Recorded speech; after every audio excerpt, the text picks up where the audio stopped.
వారందరికీ నా హృదయపూర్వక నమస్కారాలు. ఇతర ఉన్నతాధికారులకి అందరికీ కూడా నా హృదయపూర్వక నమస్కారం. ముఖ్యంగా ఇక్కడికి విచ్చేసిన మా ఆటో డ్రైవర్ సోదరులందరికీ, వారి కుటుంబాలకి, మీడియా మిత్రులకి పేరు పేరున హృదయపూర్వక నమస్కారం. 2000 గత ప్రభుత్వం ఉన్నప్పుడు చాలా సందర్భాల్లో గ్రీన్ ట్యాక్స్కి ఇబ్బంది పడుతున్న మా దగ్గర ప్రస్తావించారు. దానిని సంవత్సరంన్నర లోపే ఆ సమస్యను అడ్రస్ చేయడం జరిగింది. అలాగే గత ప్రభుత్వం మనకి మనీ ఇచ్చిన కానీ రోడ్లు పూడ్చలేకపోవటం, మరింత రిపేర్లు రావటం, ఇవన్నీ చాలా సందర్భాల్లో మాట్లాడాను.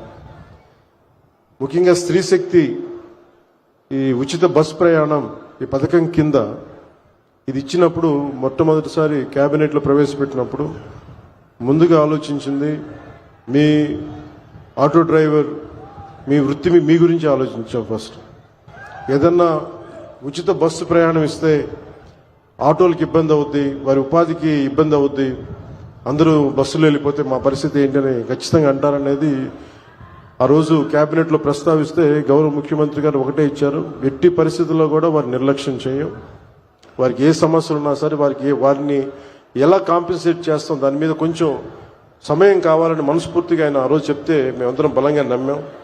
దాన్ని పెట్టుకుని ఈ రోజున మీకు 15,000 రూపాయలు చాలా సంవత్సరాల కాలంలోనే వచ్చిన వెంటనే సంవత్సరాల కాలంలో మీకు 15,000 రూపాయలు మీ అకౌంట్లో పడబోతుంది. దానికి ఆ నిర్ణయం చాలా ఇబ్బందికరమైన పరిస్థితులు ఆర్థికంగా, అలాంటిది మీకోసం 15,000 రూపాయలు ఇంత ఆర్థిక ఇబ్బందులు ఉన్నా కానీ ముందుకు తీసుకెళ్ళి మనస్ఫూర్తిగా నారా చంద్రబాబు నాయుడు గారికి మీ అందరి తరపున హృదయపూర్వక కృతజ్ఞతలు తెలియజేస్తాను. సమర్థవంతమైన నాయకత్వం, ప్రణాళికాబద్ధమైన పాలన ఉంటే ఏ రాష్ట్రమైనా సుభిక్షంగా ఉంటుంది. గడిచిన 15 నెలల కాలంలో గౌరవ ముఖ్యమంత్రి శ్రీ నారా చంద్రబాబు నాయుడు గారి నాయకత్వంలోని కూటమి ప్రభుత్వం ఈ విషయాన్ని పదే పదే నిరూపించింది.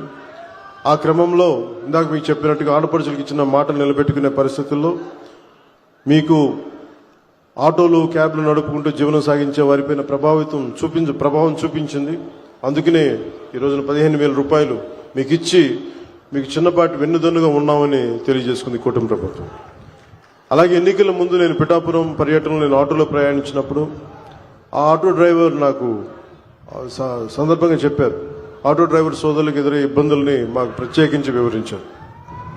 అలాగే ఈ రోజున ఆటో డ్రైవర్ సేవలో కార్యక్రమం ద్వారా స్త్రీ శక్తి పథకంలో మీకు జరుగుతున్న నష్టాన్ని భర్తీ చేసే ప్రయత్నం చేస్తూ అర్హులైన ప్రతి ఆటో డ్రైవర్కి ఈ రోజున 15,000 జమ చేస్తూ దాదాపు 3 లక్షలు, ఇంకా సరిగ్గా చెప్పాలి 2,90,000 మందికి ఈ ఆటో డ్రైవర్ సేవల పథకం ద్వారా లబ్ధి చేకూరుండగా మీ అందరి కోసం ప్రభుత్వం ఆర్థిక ఇబ్బందులు ఉండి 436 కోట్ల భారాన్ని ఈ రోజున రాష్ట్ర ప్రభుత్వం చాలా ఆనందంగా మోస్తుంది. అంటే మీకు చిన్నపాటి ఊతం ఇవ్వగలిగితే అది భారం అయినప్పటికీ కూడా మీకు ఆనందంగా మోస్తుంది ఈ ప్రభుత్వం. ప్రజల సమస్యలు విని వాటిని పరిష్కరించడమే కుటుంబ ప్రభుత్వం లక్ష్యం. ఇచ్చిన మాట నిలబెట్టుకుంటూ వాగ్దానాలను కార్యరూపం దాల్చుతూ ముందుకు సాగుతూ ఉన్నాం. ఆటో డ్రైవర్లకు అండగా నిలబడి వారి జీవనోపాధి కాపాడటం కోసం కుటుంబ ప్రభుత్వం బాధ్యతగా భావిస్తున్నాం. సమర్థవంతమైన నాయకత్వం ఉంటే ప్రజల జీవితంలో చాలా నిజమైన మార్పు తీసుకురావచ్చు అనేది మరోమారు ఈ పథకం మరోసారి రుజువు చేస్తూ ఉంది.